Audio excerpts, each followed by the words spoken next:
Hello, and welcome back to my Stardew Valley challenge run, where I try to reach perfection as soon as the game lets me. In the last video, we completed the first week of summer. During then, we planted a whole bunch of summer crops, caught the crimson fish, got all the necessary animals we need for our community center bundles, and worked a lot on our foraging experience. In this episode, I'm aiming to complete more bundles in the community center, make more money from our ever-expanding starfruit empire, and try to reach level 10 in all of our skills. This particular morning, I made more furnaces to process even more bars, and made a few more tappers on our oak trees for some oak resin. We also get our first large milk from our cow, which is one of a few animal products that are necessary for some bundles. Out of all the skills, foraging takes the most time and effort to level up, so a dip into the secret woods is a pretty common occurrence at this point. I'm kinda starting to regret not buying more woodcutters weeklies from the Desert Festival a few weeks ago, but the bookseller's coming in town, and that's kinda my backup plan. We can head into town for the first time this week, and Caroline's asking for a sunfish, so we'll just give her a sunfish. It's Gus's birthday, so he gets a diamond, one of his loved gifts.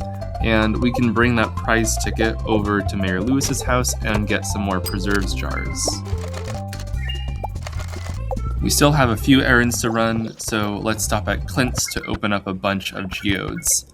I'm tabbing between Stardew Valley and Mousey's Predictor to target specific items, valuable items, from these geodes. By using the Predictor, we can get a few more items to donate to Gunther, and as a reward, he gives us a crystallarium.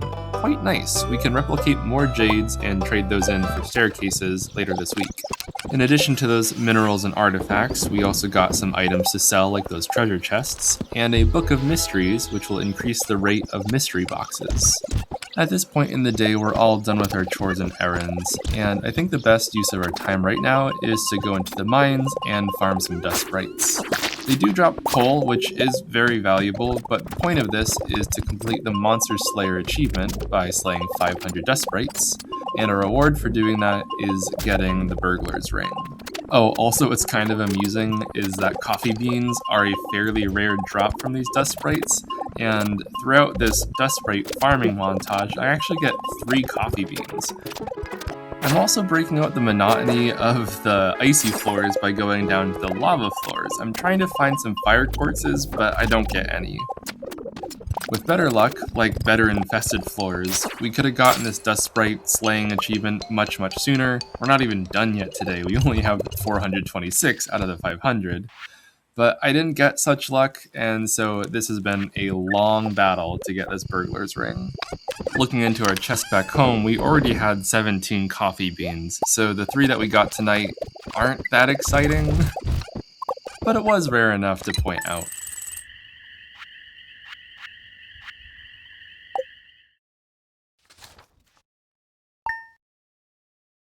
Whereas Summer 8 was a bad luck day, Summer 9 is a good luck day, which makes me want to go spend some time in the Skull Cavern.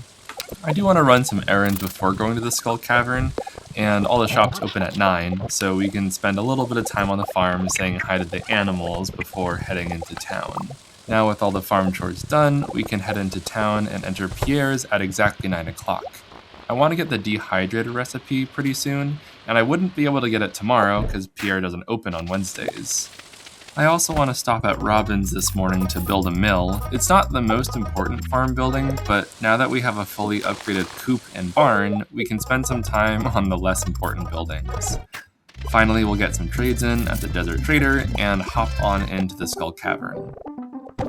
There are many reasons to go into the Skull Cavern. One of them for today is to find a lot of fire quartz. They're a necessary material for dehydrators, so if we're going to use that recipe that we got earlier from Pierre, we should find a lot of fire quartz. Like in previous videos, I'm also using that picture-taking strategy to look for freebie ladders or shafts, and there happens to be one right next to me and I didn't notice. Okay, I want to use this roughly 50-second Skull Cavern montage here to talk a little bit about why I want to get dehydrators up and running fairly soon for the farm. We're just about to get our first harvest of starfruit, basically the most lucrative crop in the whole game. Now, the best way to get money from them is to either put them in preserves jars or kegs. Those will multiply your profits by ×2 or ×3. One of the worst things to do with starfruit is put them in dehydrators because it doesn't multiply the value all too much. The benefit to dehydrators, though, is their throughput. They process 5 fruit every day into artisan goods, which is basically 10 times faster than preserves jars and 35 times faster than kegs.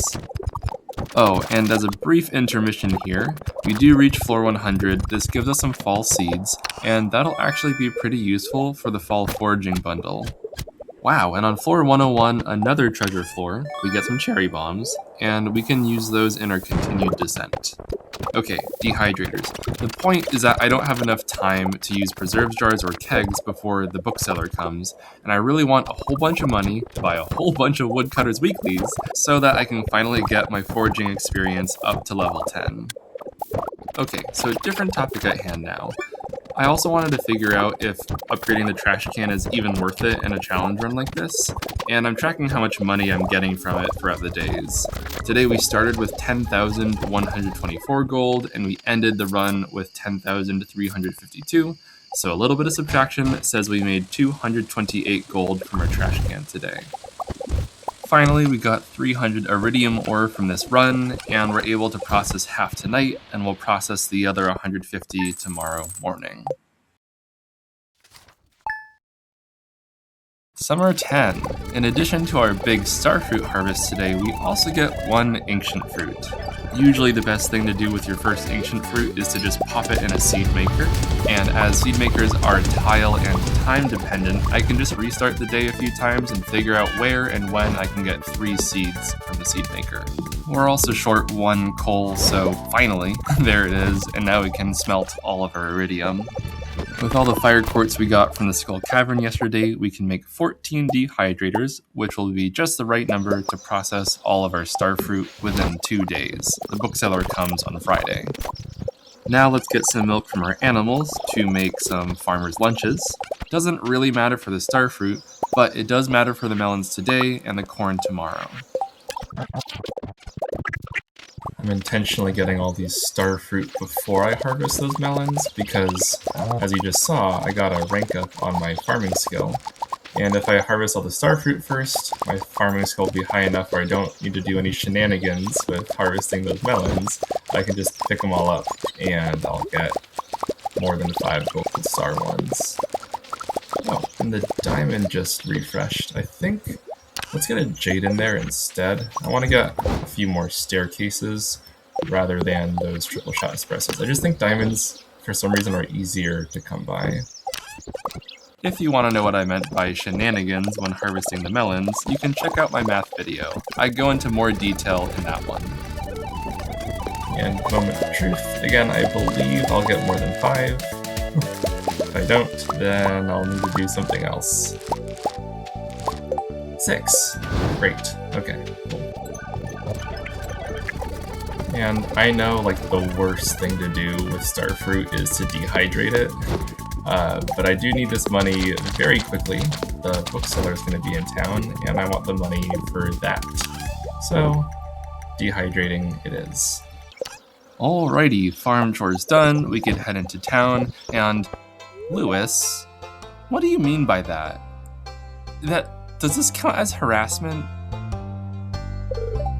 I really don't want to continue this conversation. Okay, goodbye. Oh, hey Caroline. Here, have your favorite flower. And awesome, this gets us to 2 hearts with her. And for a little bit more socializing today, it is Maru's birthday. Normally I give her a gold quality strawberry, but she does love cauliflower too, so a gold quality cauliflower is all the same.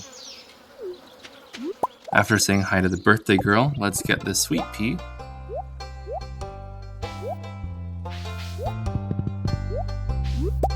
And I think that's an accurate representation of our foraging level right now. Once we get to Clint's, we can sell off a bunch of iridium bars for a bunch of money, and we can use some of those iridium bars to upgrade our axe. And of course, crack some geodes right now, which I'm using a predictor for. Actually, after this double golden pumpkin, I do mess up, but it's fine. We can use all of the money we got from Iridium bars to buy starfruit seeds, and I'll make sure to read that Book of Stars to get some foraging and farming experience. It takes about 5 in-game hours to get all this starfruit in the ground because we are hoeing and watering new spots. Some of the spots already have deluxe speed grow, and those will be finished on summer 19, and the rest will be done growing on the 23rd. I just realized that I don't have enough wood to make another scarecrow. I don't have my axe to chop down more wood. So these crops are just going to have to deal with it and share. I think that covers everything. It's a little risky, but oh well. I don't have the wood to make another one. And I want to see if I can finally get that Dust Sprite Monster Slayer goal. Like, if I found a favorable infested floor, I could get this done in like a day or two, but I looked again with the predictor for several days in a row, and I just did not find any favorable infested floors, so it's just taken me so many days to finally get this done, and I don't even know if I'm gonna get it done tonight. Okay, this floor is promising. Maybe I will get it done tonight. A little bit of a spoiler alert, I don't finish it. 500 dust sprites is a lot. I do get really, really close though. It's still useful to work towards that long-term goal of the burglar's ring, and in the short term, we do get coal out of all this. Nice. Kegs. Nice. Iridium sprinklers.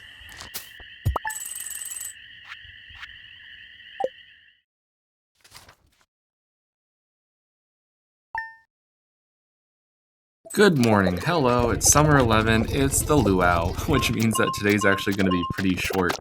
I'm starting the day by going to the mines and farming for a specific item.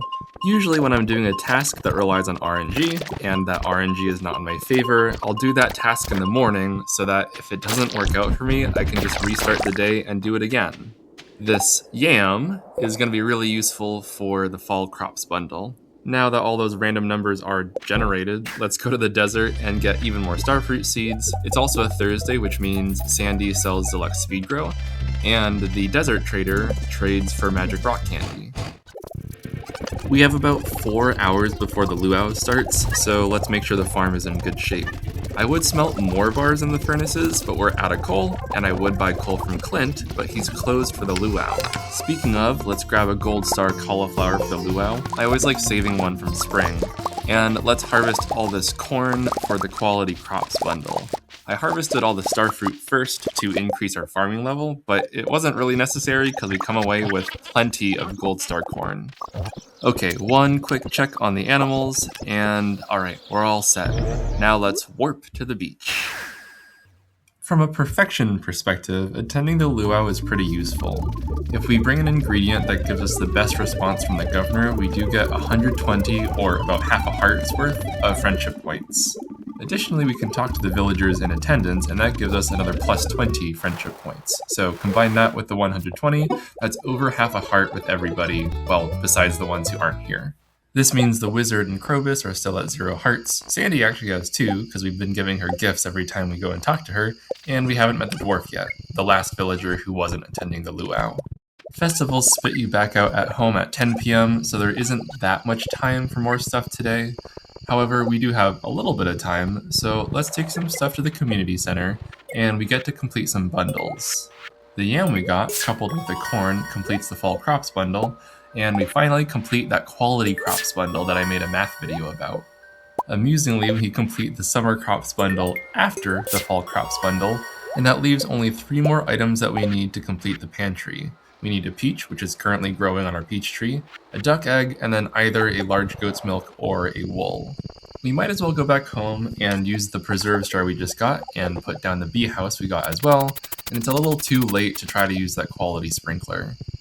Going to bed, we finally get to level 10 farming, and let's choose the artisan perk to make all of our artisan goods worth more. Friday, Summer 12, turns out to be a very bad luck day. Hopefully that's not a bad omen for what's to come. After some typical morning chores and picking up the rest of our dried starfruit, let's check the coop and see that a new chick has hatched. This is our void chicken, and I think it would be pretty fitting to name it something about the death cap mushroom. So it looks like the genus name Amanita, or Amanita, is, anyways, it probably fits best. My plan for this morning is fairly simple. I'm going to gather up all of our artisan goods, and now that they're worth 40% more, it's a great time to sell them. So we can go to Pierre's, dump all of it on his desk, and force him to give us 250,000 gold. I think first let's take a little pit stop at the community center and drop off that peach and a duck egg.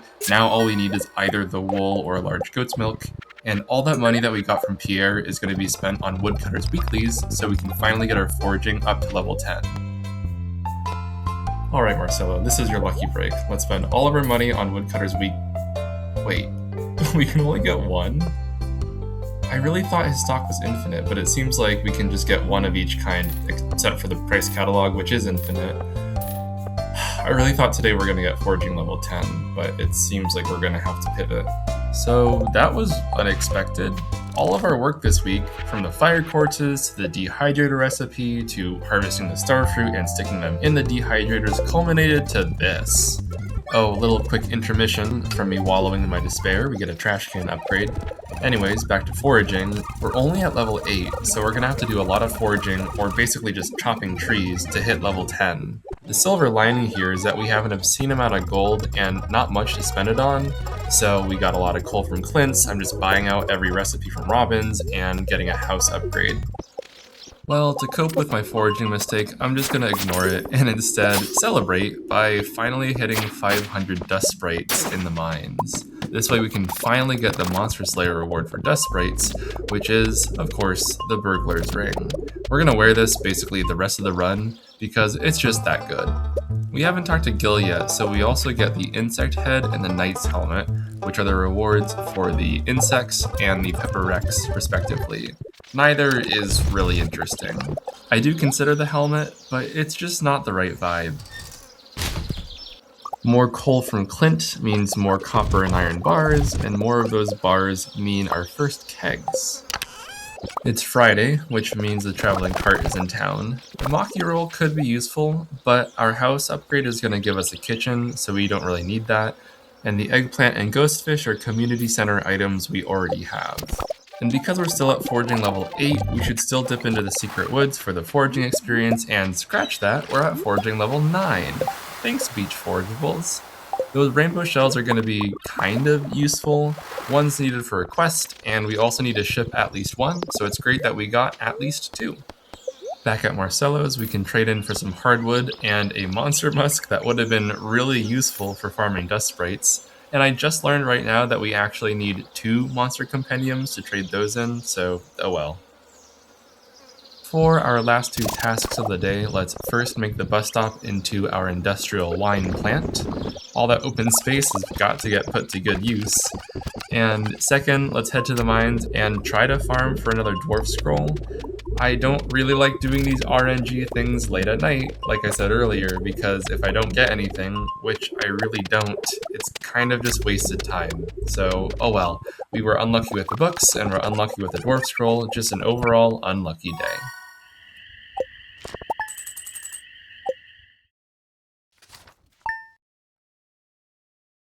Summer 13. Well, at least today's gonna be a lucky day, at least according to the spirits. We have a little bit of randomness to get by in the morning, so let's go get our sturgeon, and we get it in one cast. So my outlook is kind of improving for this day. As far as crops go, we get another harvest of red cabbages, and those forageables are ready. When we visit our barn animals, we get our very first large goat's milk, which is perfect because we need one for the community center. And coincidentally, at the same time, we also get a wool. We needed either of these items for the community center, so it's kind of interesting that we get both, and I decide on the wool because the goat's milk would give me slightly higher profits if I sell its artisan good counterpart. Summer 13 is Alex's birthday, and he gets a prismatic shard. His other love gifts are just a little bit too hard to get right now. We get some coal from Clint's and huff it to the community center to drop off our wool. This will finish off the pantry. All the bundles in there are done, and that means we're going to get the greenhouse starting tomorrow morning. We make a stop at the Desert Trader and get some winter seeds, which we can plant interestingly in the greenhouse where it's warm. And let's finally hop into the Skull Cavern. In my haste, I accidentally brought some lightning rods and that cheese press that we got from the bundle reward, so I'm down 2 inventory spots, but hopefully that won't matter too much. And that'll also encourage me to use the upgraded trash can just a little bit more. So we'll get a bit more gold, and I'll keep that tally going to see if, in the end of this run, upgrading the trash can is even worth it. It's been a little while since I've spoken about combat, and there's 2 things happening right now. First off, a few seconds ago, we got the Monster Slayer achievement for mummies, and secondly, I have the Burglar's Ring equipped. So, for example, with this Iridium Bat, we get a lot of stuff just from slaying the one monster. So we get double the chance for batteries, we get double the solar essences from bats, we get double the void essences from serpents, we get double the solar essences from mummies, and we also get double the chance for cloth from them. Crab cakes will be more common from the iridium rock crabs, spicy eels will be more common from the serpents, and I guess if we do take the time to hop around those prehistoric floors, we're gonna get a lot more bones, well, double the amount of bones as we normally do. So if you've seen some of the previous episodes, this dark cowboy hat is kind of a running gag right now, so I think it's about time we put it on. So, sorry to say, but I don't think we really need Gil's hat anymore. One of these times I'm actually going to save the hat so we can put it on our horse or something. And at floor 100, what do you know, we get a blue cowboy hat. And this just feels like the blue cowboy hat is one-upping the dark cowboy hat, and I think the dark cowboy hat goes away. I think right around now is a good time to revisit that trash can tally. We started out the Skull Cavern run with 90,216 gold, and we ended up with 90,368. So we only earned 152 gold from this Skull Cavern run, at least from the trash can. And considering the 2 previous days where we used the trash can in the Skull Cavern, we now have earned 628 gold just from the trash can. I usually like to end my Skull Cavern runs after a nice rare event, so encountering this prismatic shard is a nice signal to call it quits and warp back home. We have just enough time to cycle through most of our machines before going to bed.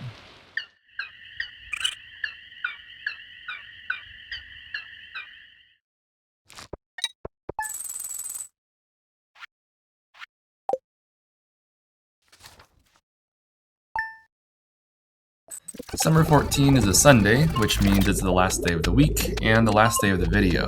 I'm starting out the day with a little bit of RNG farming in the mines, and it turns up this Dwarf Scroll 4. Again, farming for these things is great in the morning because I can just reset the day until I get something good. Here's an example of the Burglar's Ring being immediately useful.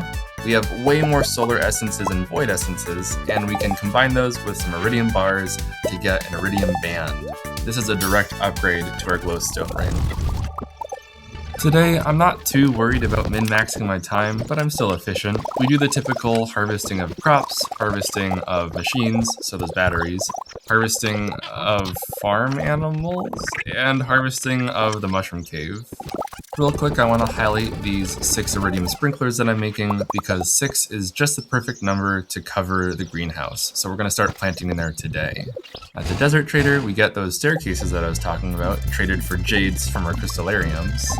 And from Sandy, we get a whole bunch of seeds, and I'm just deciding to buy the whole shop here, just so I don't forget to plant these kind of specialty plants. Now we can go back in town and visit everybody's favorite, or least favorite, there's just one, blacksmith. We get our steel trash can upgrade, which will hopefully boost those trash can numbers next week, and I decide to upgrade the pickaxe and buy a whole bunch of coal from Clint. We're still not done yet in town, so let's talk to Pierre and get some speed grow. Ideally, I would have gotten the deluxe speed grow from Sandy on Thursday, but oh well. Also, let's get some saplings, because we can plant them in the greenhouse. And now that we've reached 2 hearts with Caroline, we can go into her sunroom and get high. There's just something so psychedelic seeming about that cutscene. Not really sure exactly what it is. Back home, I'm deciding to do something a little bit weird. Let's get one more harvest from the peach tree and chop it down. I think in patch 1.5 you couldn't get the saplings back, but in patch 1.6 you can. And I just want to keep it kind of consistent with the other fruit trees and plant it back in the greenhouse later today. And I know we're in the greenhouse right now, but it does take 3 hours to do this stuff, so later today is actually still kind of accurate. So we'll hoe everything, water everything. I'm going to deluxe speed grow some fall forage seeds and winter forage seeds. I'm doing 13 of fall and 11 of winter because I think it's optimal. And just as a backup, I'll do some non-speed grow versions of the same seeds. I just, again, didn't have enough deluxe speed grow. I'm also planting the rhubarb, some coffee, and some beets. And I was thinking of planting the starfruit in the greenhouse, but it's still summer, so we can plant it outside. Oh yeah, and the tree saplings. There we go. Okay. Alright, a few more things to do before we end the video. Let's keep the machines working, so those furnaces, the dehydrators. This time I'm not putting the starfruit in the dehydrators because I'm hoping that we'll have enough preserves jars and kegs. Let's also plant some of the summer seeds, so we'll make some room for red cabbages and a lot of room for starfruit. As my final task for the night, I'm going to prepare for tomorrow by planting a whole bunch of tree seeds. Tomorrow is the Green Rain event, and every single seed that's planted tonight is going to have a 50% chance to fully grow into a tree tomorrow, just bypassing all that time that it would take for a tree to grow. This will be vital for reaching foraging level 10 early next week. I do get into a little bit of time pressure or time trouble, to use a little chess term right here, and I just absolutely mess up planting those maple seeds in the ground. And I make it worse by hoeing the ground. Anyways, I get all the seeds in the ground, but it causes Hanj to pass out outside. What a comically disastrous way to end the week. Well, if you made it this far, please interact with the video how you see fit. Anything you do would make me happy. And I'll be waiting for you in 2 weeks to show you what Hanj gets up to in the next week. Alrighty, bye-bye.